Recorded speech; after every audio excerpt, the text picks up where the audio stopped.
This special meeting of the Board of Education of the Cleveland Municipal School District will come to order. Mr. Stockdale, please call the roll. Ms. Ellicott? Here. Mr. Billups? Mr. Briggs? Here. Ms. Jones? Here. Pastor Jones? Here. Mrs. LeBron? Here. Mrs. Peak? Here. Dr. Sridhar? Here. Mrs. Welchow? There are 8 members present. Thank you. I ask everyone who wishes to rise and participate in the Pledge of Allegiance. I pledge allegiance to the flag of the United States of America and to the republic for which it stands, one nation, under God, indivisible, with liberty and justice for all.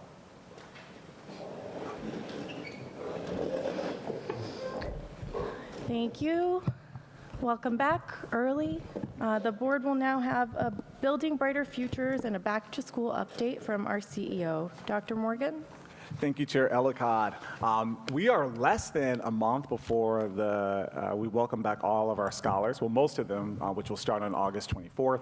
We do have some of our year-round programming that will start a little bit sooner, and then we'll have our kindergarten students that begin on August 28th, and I believe our pre-K students that will start flowing in after that. But want to provide just some updates of what we've been doing this summer, because even though it's been a time that most of our staff have been out, we've been working really hard at just the central office and then our school teams to make sure we are ready to welcome our scholars and want to share an update with you. So these are just some updates that have been really important for us. One of the things you'll be hearing us talk a lot about, and we'll be kicking this off in convocation, knowing that last year was the very first year that we had our district-wide goals and guardrails that our board has charged us with, we've been really focusing on what are the conditions for success that we need to have as a system to ensure we are creating the enabling conditions so that true teaching and learning can take place in our schools as well as in the classroom. And this really begins with strong cross-team collaboration. So we've been focusing a lot of our work on strong cross-team collaboration. We've been focusing a lot on how do we update and modernize our systems. In a system as big as ours with so many different departments, it's really important that we have the data so that we can track what's actually taking place in our system and know what's happening. And so we've done a lot of work to update our systems to make sure we have a very smooth start to the school year. And each year, in a spirit of continuous improvement, we learn what we need to do to get better at this. And then also just making sure we can be proactive with our families. As I mentioned, in a large system as ours, when different things take place, if we don't have the systems and the feedback loops to hear from our families immediately, it makes it hard for us to respond to the issues. And so we've been working hard on that, just so that we are ensure that we're ready day one. First, I want to give an update on where we are with staffing.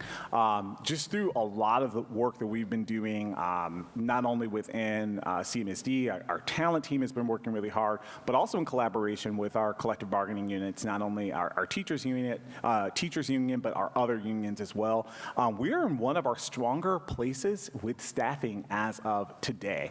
Still some more work to do in terms of where we are, but excited to report that as of July 22nd, we were at 97% of our teachers staffed. If you looked at last year at September 1, we were at 94%. So and that was after the school year started. So 97% of our teaching position staff. And you can see just from some of these other positions, for our instructional assistant, 100% of those staff. Many of these well above 90. We are trending at least to be at 95% in some of these, in all of these categories. Some of our categories that we have our eye towards is security. I know in my last check-in I was doing with both Chief Dotson and Dr. Mosley, there's some work of some of our officers that are finishing up some of the academies, so we do expect that this number will grow before the start of the school year. Bus drivers is another area we've been focusing in on, but really strong start. And as I mentioned before, this does not just take place by happenstance. It takes place with strategy and also in strong collaboration with our collective bargaining units, inclusive of the teachers union. We are also happy that as of today, 100% of our teachers that were impacted in April, laid off in April, have been recalled into positions. And as you know, we worked with our teachers union to have an enhanced building sub program. We've been able to backfill those positions, as well as recall 100% of our teachers that have been impacted. So great for the work that is taking place, and we're continuing to track towards these numbers to make sure that we have a strong start. Another area that we've been really focusing on is just making sure we are proactively reaching out to families. There are sometimes families that maybe didn't make a choice during the choice lottery, and for us, we didn't want to just wait until the year started. We wanted to do proactive outreach, and our team has been doing thousands of calls a day, reaching out to families, those families that haven't made choices. I know our transportation team has been doing targeted outreach, as well as our special education teams have been doing targeted outreach to reach families. Though we are reaching out to thousands to get the school year started, the contact we actually make sometimes with families is less than that, but we're going to keep reaching out until we reach out to all those different families. We will have our back to school website that will be launching soon. These are all the measures we're doing to make sure we reach every family so that they have all the information they need for the start of the school year. And enrollment and transportation will be key, particularly transportation, that we have the updated addresses, that we have the correct information, because all of that is important for routing. And we know that that is usually where the challenges come into play, where we don't have the correct address or a route has changed and we have no way to update families. So all of this information is so important. And I'm looking at Chief Thompson. I know her team has been working really hard, and a huge shout out to our new Executive Director of Transportation, Dr. Primus, who has been really hard at work this summer as well. Safety and security. This is something that was really important for us. It's not only one of our guardrails, but knowing that we're welcoming school communities that are coming together, really thinking about what are those supports that we have in place to ensure a strong, safe start to the school year. Dr. Mosley's team has been working really hard to ensure that we have an expanded safe passage program. So we're grateful for the support of our philanthropic partners, the Cleveland Foundation and the City of Cleveland, who has been a strong partner to ensure that we'll have safe passage staff. I know that team is working on how those members will be deployed throughout the different quadrants of the city. As well as how are we targeting different areas based on some of the data we saw last year in terms of what may be hotspots for students, or hotspots of areas where there are different issues that are taking place. So the team is working on being ready to welcome our scholars, but then also making sure we have those safe routes and safe passages. Also, the expectation, we've had the technology now to have a badging system where all of our scholars can swipe in. Many of our schools did this process last year, and we have an expectation that 100% of our schools this year will be utilizing the badging process. I know I'll be speaking with principals this week, just reiterating that, but those are other measures we're taking to ensure safety in our schools. Just some other things that risks that we're tracking. So a lot of celebrations, and we're proud of the progress, but we do not rest on the progress. There's always more work to be done. And there are a couple of things for this board I want to make sure you know that we're tracking in terms of areas of risk or uncertainty. So enrollment is always an area, and class size is always an area that we can do as much predictive analysis, look at past trends, look at the trend analysis that we have, and we will not know exactly where we are in enrollment until students show up. So this is always an area that we are balancing both planning proactively for, but also there's information we won't know until till day one. One thing I want to make sure this board is aware of, and to everyone who is listening, whether in the room or virtually, our enrollment, there's been a trend of decline, and we've talked about this particularly in the past year with the work we were doing in Building Brighter Futures. There is a trend of enrollment decline over the past 20 years, and we do not see that trend turning around anytime soon, which is one of the reasons why we had to do Building Brighter Futures. So we anticipate that this will be another year of enrollment decline, but also balancing that with, we know that we are getting families that are choosing our system every day. We had a very strong choice window that opened up, and then we're getting families that are coming in to sign up all the time. And so we're balancing that with both assigning students to school while knowing who will actually show up. And each year, we go through a process when actually knowing which students actually show up, which students are students that do not show up, which are no-shows, and how we might use that process to inform our fall adjustment. So this is something that we do every year, and we're monitoring this particularly this year, just given the amount of changes we've had in our system. So just know we've set up a lot of different systems to monitor our enrollment, track our enrollment, see what that looks like across our system. We are grateful, though, for the Enhanced Building Sub program that we have. That was one of the benefits, knowing that we have not only recalled all the teachers who were displaced, but knowing that we have enhanced building subs that are waiting in a pool that can be recalled if necessary, if we need some of those sub positions to turn into teaching positions. And I wouldn't even say full-time, because our enhanced building subs are full-time. The other area that we're constantly monitoring is transportation and just those assignment and routing changes. When students, in an urban system, we often get students that will register after school starts, towards the end, and you want to balance that both with making sure students have a space, but then also making sure we have the updated information for transportation, communicating that, and then also making sure that all the routes are correct. So this is information. We have put a lot of predictive analysis in place to be proactive. We're reaching out to families now, but if we do get last-minute changes or students that are enrolling late, this changes that. And so these are things that we are monitoring really closely as we head into the school year. Some other updates I just want to share, really just from an organizational standpoint in terms of some key shifts and changes. And some of these are announcements we've made broadly within the system, but just want to reiterate this here. We have some new division titles in terms of what we are doing in our system. This was some of the work we did through Building Brighter Futures as central office had to become smaller. How could we reorganize the work to really support our leadership? So talent and HR is moving to the Division of People and Strategy, and that's going to report to our Chief of Staff, J.R. Tompkinson. IT is now moving to the new Division of Innovation and Student Experiences, and IT will be reporting to Dr. Trent Mosley, as well as Safety and Security is still there, as well as After School and Athletics, which still is there as well. And then Enrollment and Customer Experience is going to move to the Division of External Affairs, and that reports to Chief Lisa Farmer-Cole.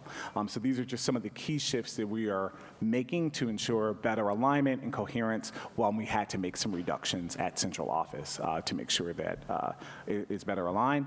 Another shift that we've made, and we announced this to principals, I believe in May or June, the network leader title is officially moving back to academic superintendents. Those who have been in the district for a while, you may know that this was the title for network leaders, previously called academic superintendents. This will officially be going back to academic superintendents, just to ensure their main priority is to drive the academic progress, the momentum, as well as the district goals and guardrails in all of our schools, and that's what they support our principals to do. And so that title is moving back. Some other key leadership announcements and some exciting things that are taking place. We always love when our own talent can move into new roles, given their experience and history within the system, to help us with new challenges. And so really excited that our former academic superintendent, Paul Hoover, is now our new Officer of Talent and Human Resources. He has had a very busy summer, even in this new role, but so thrilled for your leadership and the work your team has been doing. You guys have been hard at work, and the receipts are already showing. Also, so excited to have former John Marshall principal, one of our John Marshall principals on that campus, Dr. Tim Primus, as I mentioned before, who's moved in the role of Executive Director of Transportation. He is another one who has been hard at work, really since he started, but really brings a wealth of experience. And what I love about his work in this role, having been a principal, he brings that lens of, I know what happens in a school when transportation doesn't show up, or there's a field trip and you don't have transportation that is there. And so he has already been putting so many different systems in place under the leadership of Karen Thompson, so really excited for that.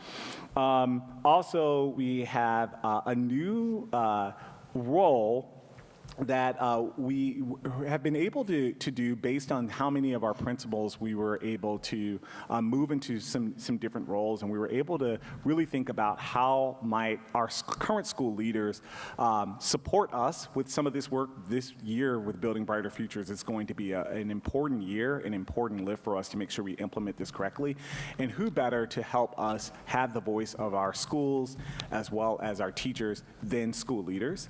And so for a year, we have a fellowship where 2 of our principals will, for a year, be supporting our work at central office through a fellowship, and this gives them professional development while also helping us know the school's perspective, and after a year, they'll go back into their role. So we're so excited that John Adams College and Career Principal Brian Evans is our Principal Experience Fellow, really helping us think about all the systems we have at central office. Is it designed with a school, with schools in mind, with teachers in mind, with students and parents in mind? And then R.G. Jones principal, Melissa Watts, is really working closely from a strategy standpoint and those conditions for success that I talked about, that we want to make sure that the central office is creating those enabling conditions for success. So really excited for both of these fellowship roles and what we will learn from our fellows in this year. And I think that's all. Thank you, Dr. Morgan. I don't see any lights on, so I will just go ahead with my comments. Thank you for the update. I think you know, and the board has stated before, how incredibly critical it is that this beginning of the school year goes as smoothly as possible for students and families and for educators, given the changes that we have that we are implementing coming up. So I'm very glad to see this update, and we just encourage you to continue, thinking about effective both operations, but also what's most effective for communication with families as things, change and as folks enroll. And I'm glad you all are working on it in advance. And then just, especially with all the cuts that we've had at central office, I am glad to see the work on efficiency and efficacy and kind of all the moving parts in central office operating well are really critical to everything else in the district operating well for our students and our educators. So thanks for that update. I see Dr. Sridhar. Thank you, Chair. Dr. Morgan, thank you for that update. It's really nice to see this even before the school year starts. One question on the principal fellowships. I think it's a really cool idea that you have people thinking about this carefully. But do you have written down outcomes that you expect to see from them? I think it would be good for us to keep a set of outcomes that we hypothesize and predict, and then measure ourselves against it, so that next year and years forward, we can more formally run a program like that has, because every year I think there will be some things that we can innovate on and learn from, so it'd be good for us to document that. Yeah, most definitely, and I can share some of those. I know particularly for our principal experience, we have a principal advisory group, and there is a survey that we administer to our principals, and there are some key things that we're tracking around the way central office is supporting our leaders, and so we can share some of those different things that we're looking at specifically for that one. And for everything we're doing around our strategy, there'll be, I know broadly we'll be sharing it to our broader community at convocation around the conditions for success and the KPIs and how they feed into the board goals and guardrails. But this is work that is we're closely monitoring, and all of this is flowing up through the Chief of Staff's office. Ms. Peak? Yes, I have a question in regards to the enrollment declining. How is this affecting class sizes, and do you see any trends in grade structure? And how's the district, adjusting based on that information? Yeah, great question. And so if people didn't hear it, the question was really around enrollment declines and how does this impact grade structure, class sizes, these are all things we're closely monitoring. Of course, one of the things I shared last year, the analysis that we did was based on enrollment decline, also based on our contractual class size that's specified in our teachers union contract, and then also the space that we have. So that is what we're doing the planning for. As students show up, and this is the balancing act right now, there's work we can do now to say, where are how are our schools enrolled? What does that look like per grade level? And we won't know what that is until students show up. And in any typical year, you have what is called fall adjustment. Because in every year, there are students that are on a roster that may not show up. And there are no-shows. And when there are no-show, you may have classes that on a roster look like there were going to be so many students that show up, and you do fall adjustment where you adjust that, adjust the enrollment for that. And so those are things we're closely monitoring because given the amount of changes that are taking place through Building Brighter Futures in this year. In any given year, it may only be a couple of buildings. This year, it could only be a couple of buildings, but it could be multiple buildings in terms of how that is looking like. So what's the typical class size of students? Typical class size, I can give you what the contractual, the contractual rates are, and I think we spelled those out. So at the high school level, I think it can go up to 30. Then there is it's 28 and 25. I'll get you the specific grade bands, but it's 25, 28, and 30, 30 to 32, around that range. And that's what it spells out in the contract. But you asked what is the typical. It does vary in terms of what the building is, and those are the things we're monitoring, and then also who shows up. So it's not just who's on the roster, but then actually who is showing up. Okay, thank you. Ms. Welch-Howell. Dr. Morgan, thank you for that update. There is a lot of change happening in this change of academic year, so thank you and team for keeping us updated. I have two, I think, relatively quick questions. The first one, feel free to come back with, and I will just start with my memory may be failing me, so if it is, excuse the question. But I recall one of the academic years we did some canvassing around enrollment, and so just wondering if that's something that we're contemplating this year, especially with the level of change going on. I thought it was a good opportunity, both for the school community and the surrounding community to take an active role in the enrollment piece. Feel free to come back with that one, or if you have thoughts on that. And then my second question is just around the badging exercise. Have we tested that with our youngest scholars? Like, how is that working for K through, maybe K through 5? Yeah, great question. So let me, thanks for the canvassing. We did that specifically for attendance pushes and getting the word out about schools starting back up. And we did it as one of the strategies, particularly once school started, to help when students weren't showing up, to get students back in. And so that's something we will continue to keep top of mind. I know our academics team that is monitoring attendance will see how effective that strategy has been, and it's definitely something that can help get students back in. On the badging, and I believe, is this only in our upper grades in the high schools we have for badging, or for all of our schools?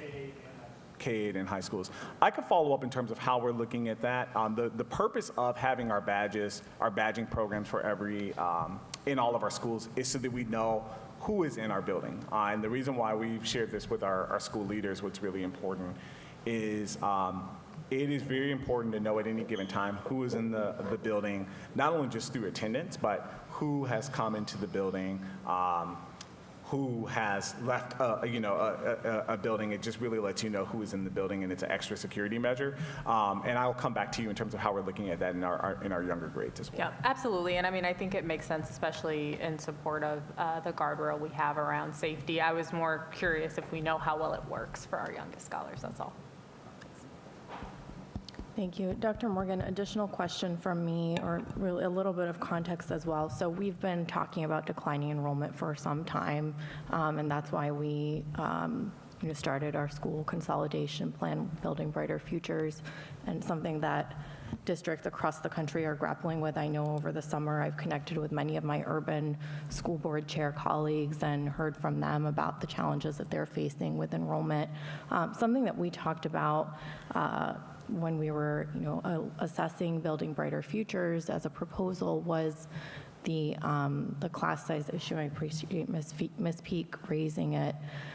We talked about how as we merge schools, we would have higher student populations, and therefore we'd be able to staff classrooms better. Teachers would have, colleagues at grade level that they may not have had before. Where are we with regard to those placements specifically, or are we going, as I understand, we'll probably know more like actually on the first day of school when kids show up, but can you say anything about that? Yeah, so when our schools actually staffed their buildings, ran their staffing plans as well as their schedules, that was taken into account, in many cases, whether that be 2 teachers per grade level, the extracurriculars that they would be offering, the additional CTE programs, those enrichment programs that are taking place. So all of that happened through the staffing models. And as you can see, currently, based on those staffing models, we're at 97% staffed. There are some areas that we are still looking for, some specializations where we don't have teachers for. So I know some of those CTE courses we're still actively recruiting for. I don't know if we're still recruiting for foreign language where we didn't have teachers for, but those are some areas that we have. So the percent that you see, that 97%, that is 97% staff based on the plan that we had for the expanded opportunities. Now, to your larger point, we will not know how that is filled until we see, how many students show up. In some of our schools, all the students will show up, and that'll be a great thing. And in some cases, not all the students may show up, and how might that play into fall adjustment? And that's why we had the fall adjustment process. Okay, thank you. All right, seeing no further questions, thank you for your report, Dr. Morgan.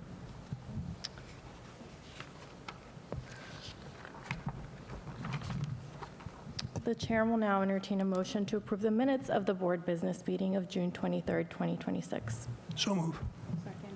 Thank you. All in favor signify by saying aye. Aye. Any opposed? The ayes have it. The minutes are approved.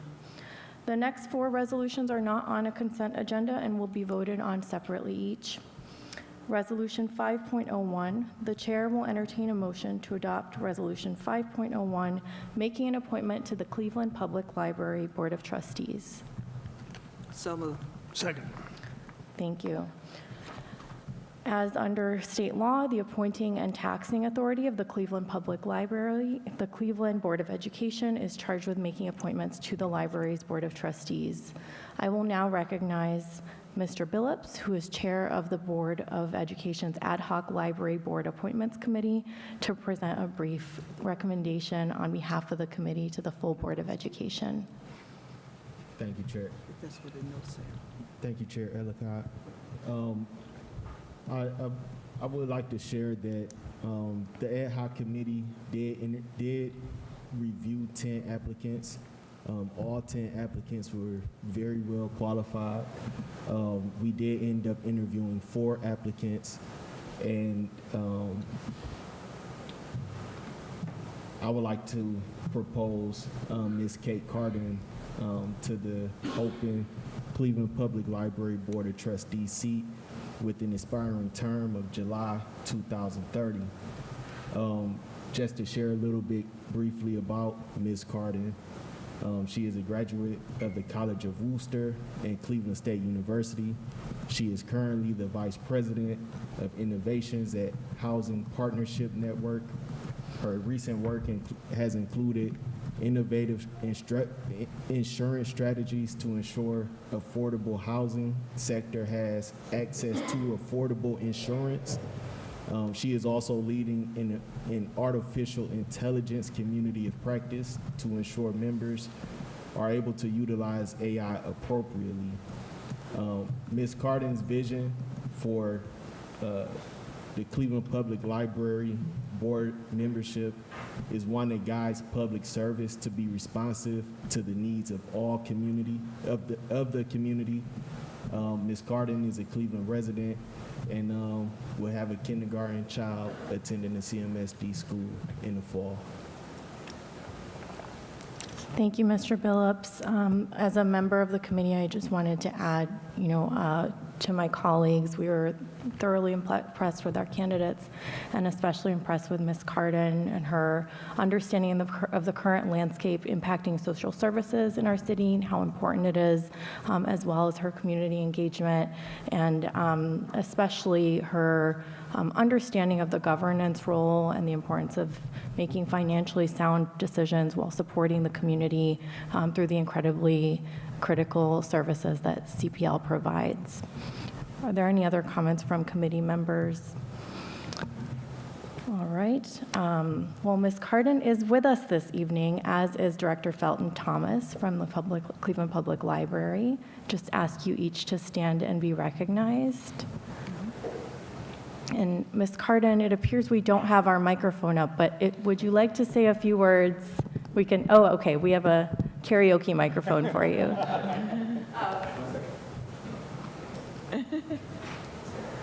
And I may be loud enough, yes. It's just so nice to be acknowledged tonight. I'm really looking forward to the appointment and serving the community. And as mentioned, my son is an incoming scholar at Campus International. He's a library kid, I was a library kid, so just really looking forward to bringing my experience and my personal life to the role, to serve the community and ensure that CPL is really serving the community in the best way possible. So thank you. Thank you. Director Thomas, did you want to share anything?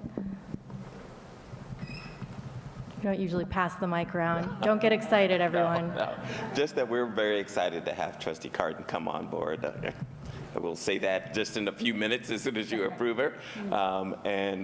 You know, our librarians over at her branch are very excited for her to be on the board as well. Thank you. All right, seeing no discussion, I'll go. No, Mr. Savage. Seeing no further discussion, Mr. Stockdale, would you please call the roll on this motion? Ms. Ellicott? Yes. Mr. Billups? Yes. Mr. Briggs? Yes. Ms. Jones? Yes. Pastor Jones? Yes. Mrs. LeBrun? Yes. Mrs. Peak? Absolutely. Dr. Sridhar? Mrs. Welchow? Motion passes with 9 votes. Wonderful. Congratulations, Ms. Cardin, and thank you for being willing to serve. The chair will now, the resolution is adopted. The chair will now entertain a motion to approve Resolution 6.01, authorizing a memorandum of understanding with the Ohio Facilities Construction Commission relating to segments 8 and 9 and the OFCC co-funded capital improvement plan. Second. Dr. Morgan, could we have an explanation of this resolution? Yes, and I have a few slides here just on the OFCC, and it's also on board docs as well if you just want to follow up.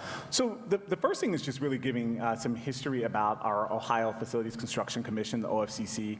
The OFCC has partnered with several Ohio districts to ensure that facilities can be upgraded, new buildings can be updated, and has provided that oversight as well as the project capabilities on the plan. They've been a partner with CMSD since 2001, and specifically in 2002 created our Master Facilities Plan. The Master Facilities Plan began with the Accelerated Urban Program Project, and many may remember what was the catalyst for starting that plan, but a lot of our facilities then, now over 20 years ago, were not updated. There were several issues, roofs caving in, all of these different things were the catalyst for this plan, and OFCC has been a strong partner to ensure that we've upgraded a lot of our buildings as well as built new buildings within our system. CMSD has been one of the largest partner districts with the OFCC, and today most of the large Ohio districts are no longer partnering with the OFCC. They've closed out their project. And so just giving you a little context on what has taken place, we're grateful for the partnership that we've had with OFCC. the community support in this partnership, the passage of several bonds and levies that have taken place in this time to enable us to do some work and provide the facilities that our district has today. We're in a newer and an upgraded building as we're having this meeting. Segments 1 through 7 have been completed. That yielded 43 new buildings, 7 completely renovated buildings, and 53 buildings that have been demolished and abated. That also allows us to receive funding for demolishing buildings, and as buildings are empty, getting rid of those buildings as new buildings are standing up. We're in the process of segments 8 and 9, which are at various stages. So some completed projects that have been part of segment 8 and 9, or I should say segment 8, is Clark, as well as Gallagher, which wasn't a new build. It looks like a brand new build, but it was a complete rental that pretty much took the older building and completely made it new.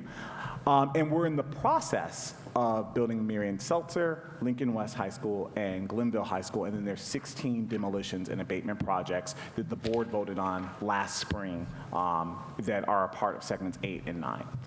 Now, what this MOU is doing, the OFCC has approached our district about closing out CMSD's participation in the Accelerated Urban Program project. This is not unusual. As I mentioned before, most of the large districts are no longer partners. They have a goal of actually working with every single district in the state, and it is my understanding they've only been able to work with about half. And we are grateful in the time that they've worked with us that we've gotten so much done, so many new buildings that have taken place. So with this MOU, we'll be closing out our partnership with the OFCC, and beyond what the OFCC has already approved, future facilities at this plan would not be approved until a new master's facilities plan is in place. So with this MOU, it's not saying in perpetuity that there will never be a master's facility plan, but we just don't see that for the foreseeable future. Our part of this plan will be closing out. But what the MOU does allow us to do, it does allow us to finish the projects that we've started, and that is inclusive of Marion Seltzer, the new build for Lincoln West High School and Glenville High School. Thank you, Dr. Morgan. Is there any discussion? I don't see any lights on. Mr. Stockdale, will you please call the roll on this resolution? Ms. Ellicott? Yes. Mr. Billups? Yes. Mr. Briggs? Yes. Ms. Jones? Yes. Pastor Jones? Yes. Mrs. LeBron? Yes. Mrs. Peak? Yes. Dr. Sridhar? Yes. Mrs. Welchow? The motion passes with 9 votes. Thank you. The resolution is adopted. The chair will now entertain a motion to approve Resolution 6.02, authorizing the CEO to declare transportation impractical for certain identified students pursuant to House Bill 110, Ohio Revised Code, Section 3327, and Ohio Department of Education and Workforce Procedures after evaluating all available options in an amount not to exceed $1.3 million. Second. Thank you. Dr. Morgan, could we please have an explanation of this resolution?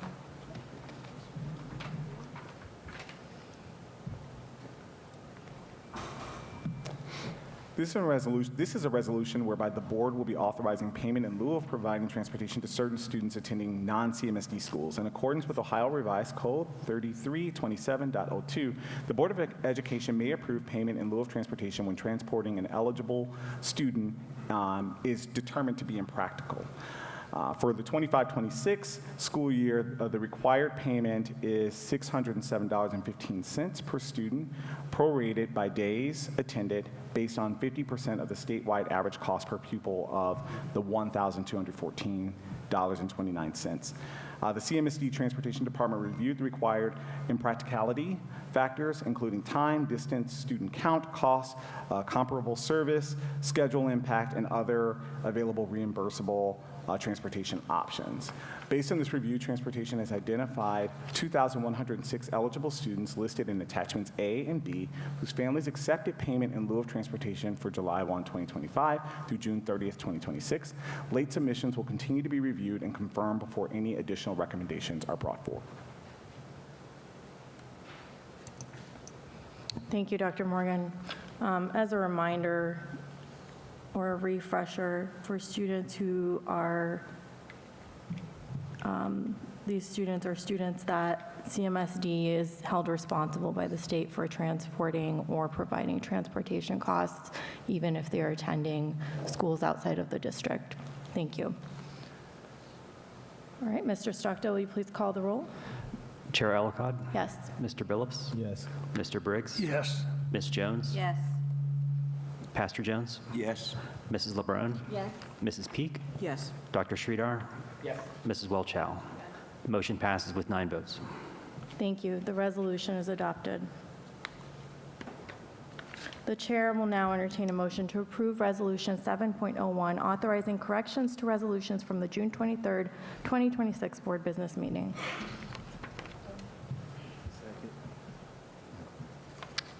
Dr. Morgan, any explanation on this one? Yes, with this resolution, the board will be making corrections to the list of employees included on resolutions 11.03, 04, and 09 adopted at the June 23rd, 2026 board business meeting. Those corrected lists are in the exhibits to this resolution. Thank you, Dr. Morgan. Seeing no discussion, Mr. Stockdale, please call the roll. Ms. Ellicott? Yes. Mr. Billups? Yes. Mr. Briggs? Yes. Ms. Jones? Yes. Pastor Jones? Yes. Mrs. LeBron? Yes. Mrs. Peak? Yes. Dr. Sridhar? Yes. Mrs. Welchow? Motion passes with 9 votes. Thank you. The resolution is adopted. Is there any old business? New business? One just comment from me. As I mentioned, I've been talking to folks around the country in urban school districts as well as here locally. I was fortunate to attend an education summit last week, and we've got a lot of discussion happening about property taxes and how they impact not just the folks who live in our community, but also school and library and other services funding. And I wanted to share and mention that CMSD and other districts around the country are receiving around the state are receiving less and less funding from the state due in some part to changes in income tax levels that are being levied by the state. But we've gone from 7 or so years ago getting about almost 50% of our funding from the state to now getting about 30-something% of our funding from the state and relying more and more on local property taxes. We had a presentation in the late spring, summer from Honesty for Ohio Education. And I just wanted to raise that conversation in that context again to the board as something that we are monitoring. Seeing no other new business, the next regular board meeting will be a board business meeting on Tuesday, August 11th at 6:30 p.m. here at Garrett Morgan High School.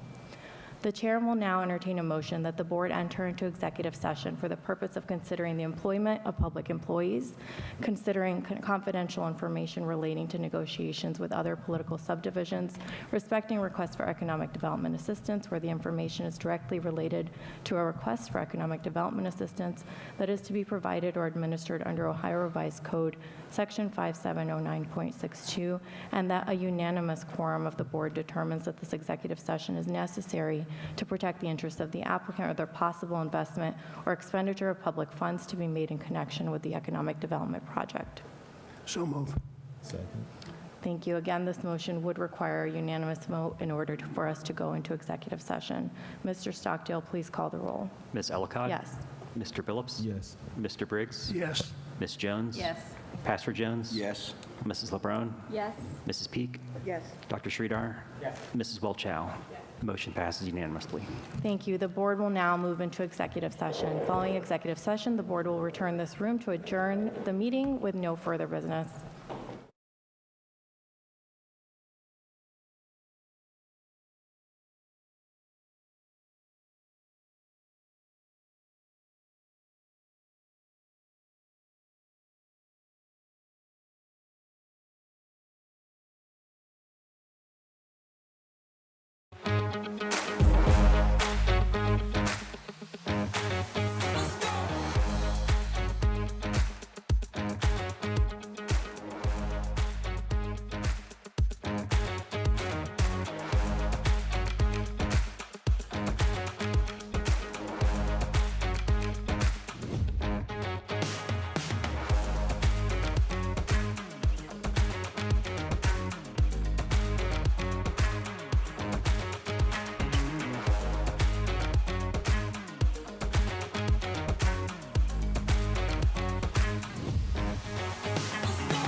This is our annual Rock Your World with STEAM Festival. This is our first year partnering with the City of Cleveland, and we are thrilled to be at Public Hall.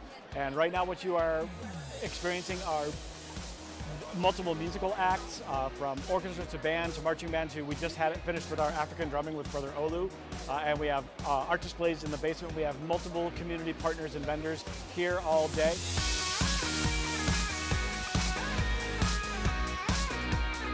We have our mega body behind us, but we were talking about mental health awareness, and again, bringing forth the importance of understanding your body from head to toe. So we have the yoga, we have medical masseuse down doing massages. For individuals, it doesn't always mean a person needs medicine, but they might need different methods and outlets of attaining wellness.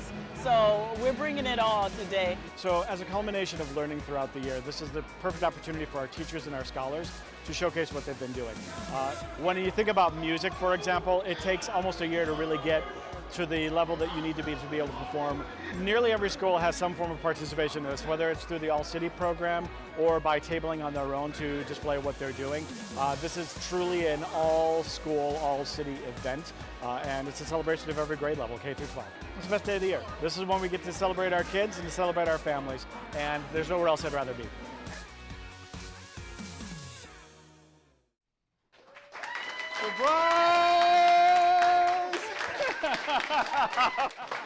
We are here for you.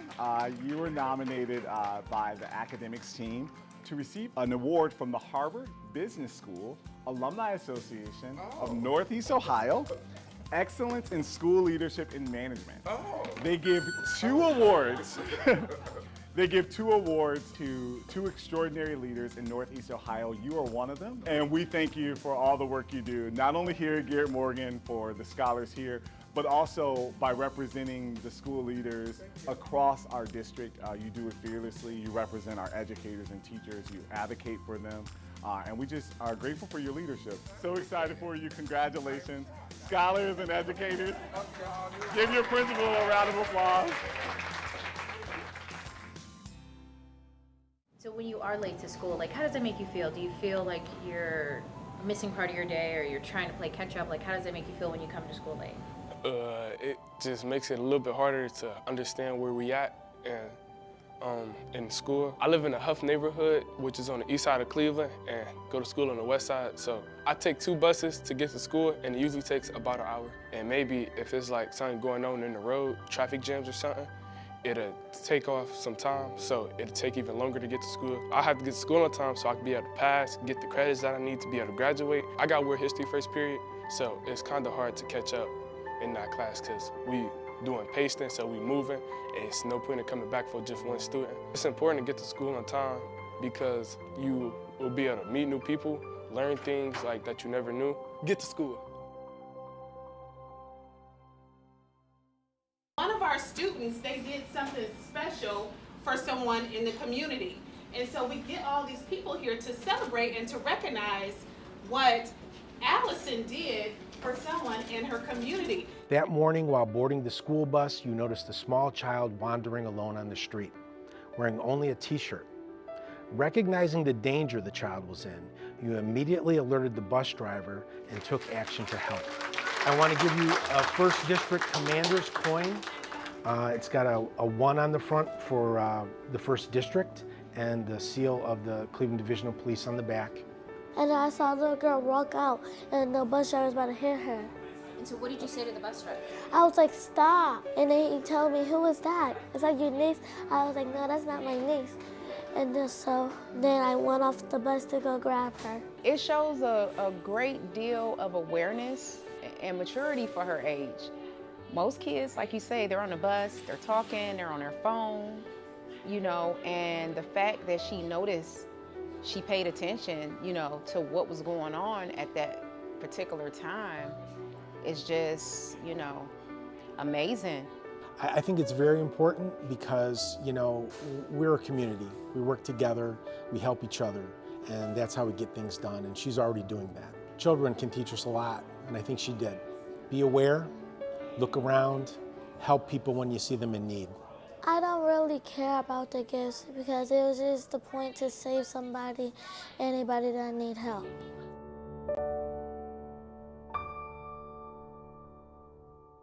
You go to the website, you type in the access code, and you're in. Your kids' pictures are there, and you could easily, I have kids at 2 different schools, you can easily switch from school to school and keep up on top of it.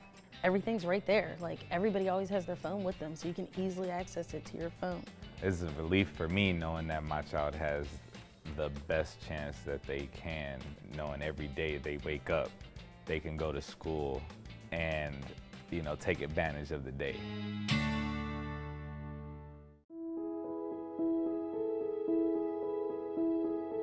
The Board of Education's job is to make sure that the right adult behaviors are in place so that students can learn and grow in school every day. I hope to motivate the scholars in some form of capacity, really to make sure that they're inspired by the work that we do for them. You know, this is a job of service, a fully volunteer role, but the people that are serving on the board, myself included, are doing it out of passion and pure hope of the scholars' futures. And so I hope that they start to believe in themselves the same way that we believe in them. Having been an educator all my life, I thought I would have a significant role to play in shaping what our young people and young scholars and our future leaders are going to be doing with their education. I believe in paying it forward, and I still believe I am paying it forward for myself. I am an inveterate volunteer, and so I saw this as an opportunity to give back to the Cleveland community and try to make a difference. I enjoy being engaged with people in my neighborhood, hearing from them, learning what they think about different things, hearing suggestions, hearing thoughts, even the complaints. I enjoy engaging with the students, and I think that's my role with being a board member, is engaging with the community in every way possible. I'm out there every day talking to people, sitting on every community work group that you can think of. What I want to accomplish is that we level up the opportunities for our children to receive the best education possible. And I want you to be able to discover all the goodness in you, because we all have something that is unique about us. So we want to give you the opportunity to explore that and make good decisions once you leave the school system. I believe that this district can be a premier district, and I'd love to be remembered for pushing a standard of excellence. I wanted to give back to the school system that I participated in from kindergarten to graduating senior. I'm hoping to make a difference, have a positive impact, and see the test scores and graduation rates increase. I also hope to inspire other CMSD alum to give back to CMSD with their time and support. I'm grateful to interact with so many wonderful people, brilliant individuals who have the capabilities and skill sets to really make our city even greater. And I'm just honored to be a part of the plan of the CMSD and the service of this community. As a kid myself, I moved around a lot and I went to a lot of different schools. And what I saw firsthand is that all children are born equal with the same rights to education, but not all schools are created equal. And some schools have more resources than others, some schools have more of the right practices than others, and I wanted to be a part of making sure that our school system was the right system for our children so they could have the education that they deserve. We all have different skill sets, different experiences, different backgrounds that we all bring to the table when it's time for us to have these discussions. We bring different perspectives and different life experiences. And so being able to sit at the table with other leaders in our community and people who actually are invested in the Cleveland Metropolitan School District system, it means that we're providing different perspectives. We're looking at it from different lenses and different angles, which is also representative of our community, right? You know, our students achieving everything that they possibly can, achieving and striving towards our goals and guardrails that our board laid out. I think that, you know, producing students that can enter the world in whatever way they choose to and be successful is really the only thing to accomplish from my perspective. Most importantly is increasing student outcomes. So we have our challenges, but my board colleagues and I and Dr. Morgan and his incredible staff are heavily focused on that, and we're going to do everything in our power to make it happen. My favorite quote is Man in the Arena, actually. It's by former President Teddy Roosevelt, and it's really about not paying attention to the critics. It's not the critic who counts, it's not the person on the sidelines, it's the person who's getting dusty in the arena every single day and getting back up again and again and again, even after failure. And even if you fail at something, at least you failed by daring greatly, but the only way to be great is to try.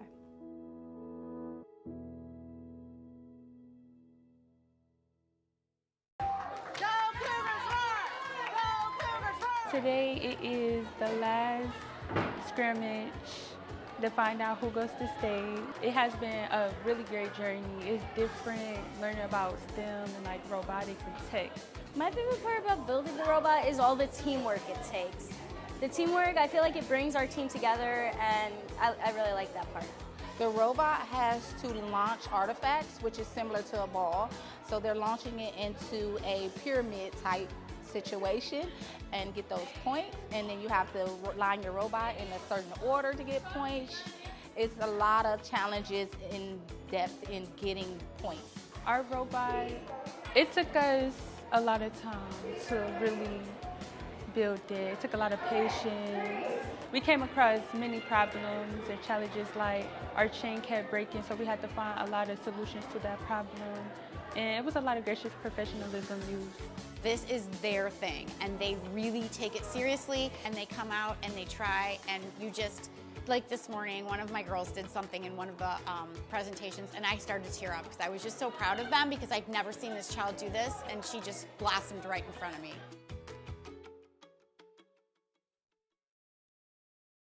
Hi, I'm Darielle Snipes with CMSD Communications. Today, I am so excited. I am hanging out with two of the Senate League girls flag football teams, John Hay and Rhodes. This sport is gaining popularity. Right now, CMSD has 7 teams. I'm so excited to learn more about flag football. Let's go.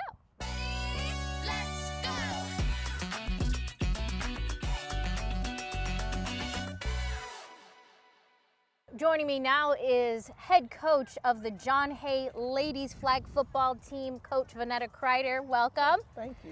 So I know this is an exciting sport. It's a growing sport. It just got sanctioned by the Ohio High School Athletic Association. That's exciting news. So now your girls can go for state championships. Yeah. But you know, some of us were brand new to flag football. Tell me, what is the difference between flag football and just basic football? The difference for flag football and basic football for our girls is that we actually get to compete this year. Outside of only using flags and not be able to contact each other, and we have to wear mouthpieces. Okay, but just talk about the growing popularity of this girls sport and how exciting it is, especially here in CMSD and the Senate League. Yes, right now it means that girls flag football is now recognized by OSHA. So now we get more opportunities to get school funding. So luckily we're a Division I school, so we had about 40 girls that come and try out. So this year we were expecting even more. I mean, what do you think about that more girls want to play football? I'm excited. I'm excited to teach them and for them to want to be competitive and lead and be outside their comfort zone. The fact that it's, you know, when people think about football, they think about it as a male-dominated sport. The fact that flag football, especially girls flag football, is taking off, it gives young ladies an opportunity to play what once was known as a male-dominated sport. Can you just talk about that opportunity for them? Yes, it now gives the girls a platform to compete and lead, and we're breaking stereotypes and proving that football isn't just for boys. Anybody can play as long as you got the passion and the skill for it. And joining me now are 2 players from the girls flag football team at Rhodes. Welcome. Tell me your names and what grade you're in. I'm Aaliyah. I go to Rhodes Environmental Studies and I'm in 10th grade. My name is Naya. I go to RCCA and I'm in 10th grade. Wonderful. So just tell me, because I don't know, I'm learning, what is the difference between flag football and football?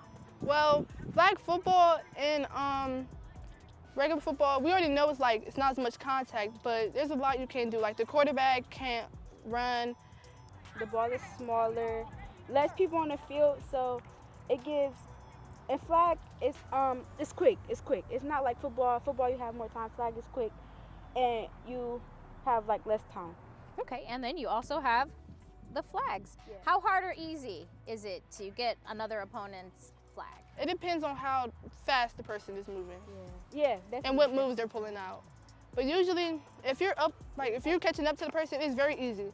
They're not hard to pull or nothing, so. So tell me, why did you guys want to join the team? Well, I wanted to join the team because ever since I was like very young, I always played regular football with my brothers. And when I got older, I realized like it was something I always wanted to do. In like 2023, I played flag football with boys, but then I got scouted for a girls team, and we went all the way to nationals in Las Vegas and won a championship ring there. And then when I came here, there was no flag football team, so I asked if I could play tackle.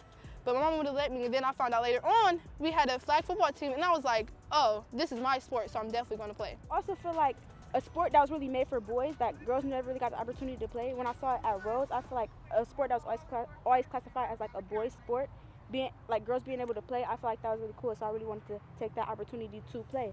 And I also, Coach O'Neill, she really inspired me to play. She was the assistant basketball coach, and it really gave me something to do. And now it's something I really would do the rest of my years in high school and see where it takes me. Right, so this is the second season for the team. Just talk about how fun it is and just the team camaraderie that you ladies have. It was very fun. Like in the first year, it was some rough patches, but we always got through it. Our coach, she's a very great coach because she is like more informational about flag football than basketball. So when she is out here, she put her heart on the field just like we do. Yeah, Coach O'Neill, she really great. She keeps us all lifted up. Like something could go wrong, and she was always bringing the joy. It was like our first year was really fun. We went real far, and just seeing where it took us, it made me excited for the next season to come. Like what we gonna bring to the table, and flag. Like I didn't expect it to be like I thought it was just gonna be something to do. But when we actually started playing, I'm like, this fun. Like it's really fun. Now another difference is that flag football is played in the spring and not in the fall like regular football. Well, can you just talk about the fact that now it is a sanctioned sport, and so now you guys can go for a state championship? Just talk about you guys could be the state champs. That's very exciting to me because, like I said, I always love football in general. So for me to have this opportunity to probably ever get scholarships to play in college is just like something I want to achieve. I think that's really good. Like it opens up more opportunities for the girls and gives girls something to do, because we always, as a girl, we always like doubt it, or we don't always get as much opportunity, so it just opens the door for girls sports. Now it's still, even though you guys don't have pads and a helmet, it still can be tough. I mean, it's still I mean, it's still a contact sport, would you not say? Like you're definitely gonna fall. You're definitely gonna get bumps. But it's fun. Yes, it's very exciting. All right, well, thank you, ladies.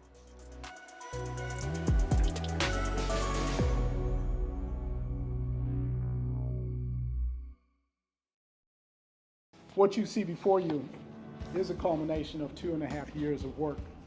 But moreover, it was 86 years of blood, sweat, and tears put forth by men and women who comprise the Tuskegee experiment. Let history show that in the course of human endeavor, that never have so many owed so much to so few. My first reaction was it looked a lot better than I did it in class. It took a lot, and it's just, I'm proud to see that it's up there, and I'm glad everyone else can see it too. I think it's good that the Tuskegee Airmen get their word out and their faces out because they helped this world, and I'm glad that I was able to help them represent it. I seen everyone do their painting in class. I seen like their entire process through it, and now looking at it inside the airport, it's like, wow, they did that. That's amazing.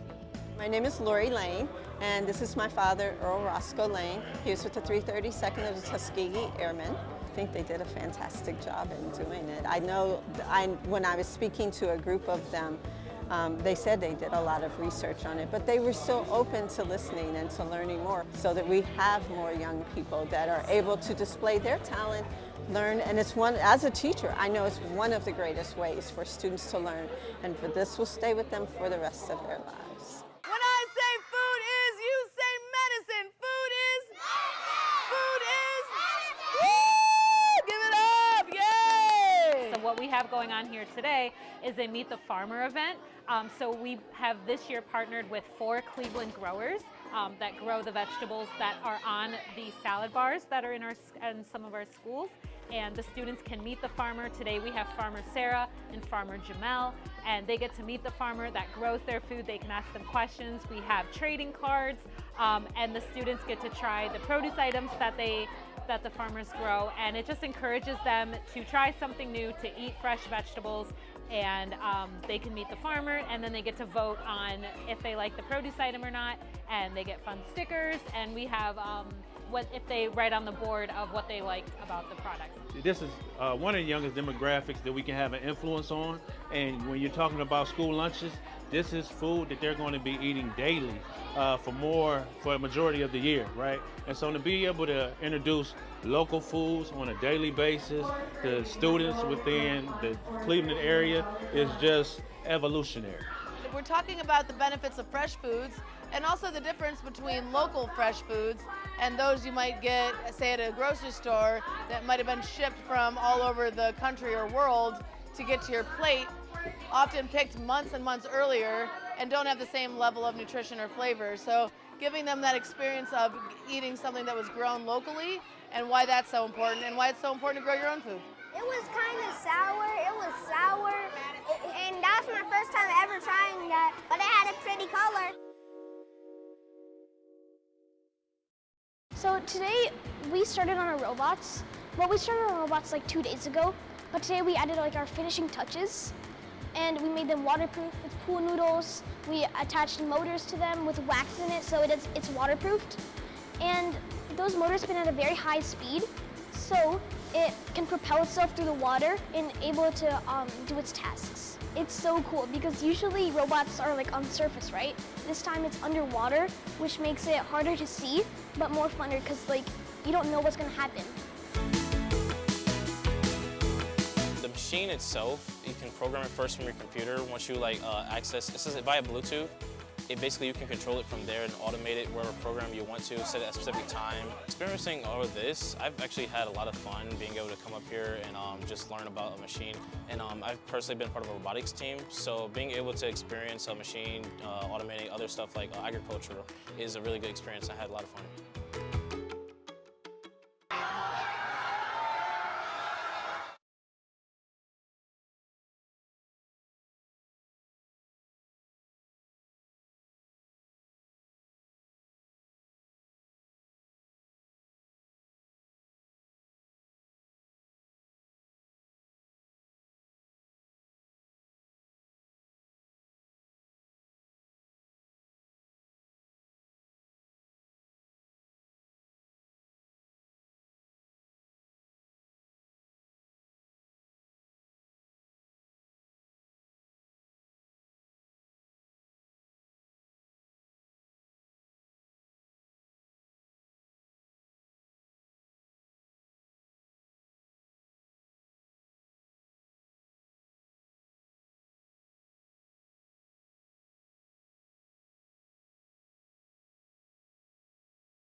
The chair will now entertain a motion to adjourn this meeting.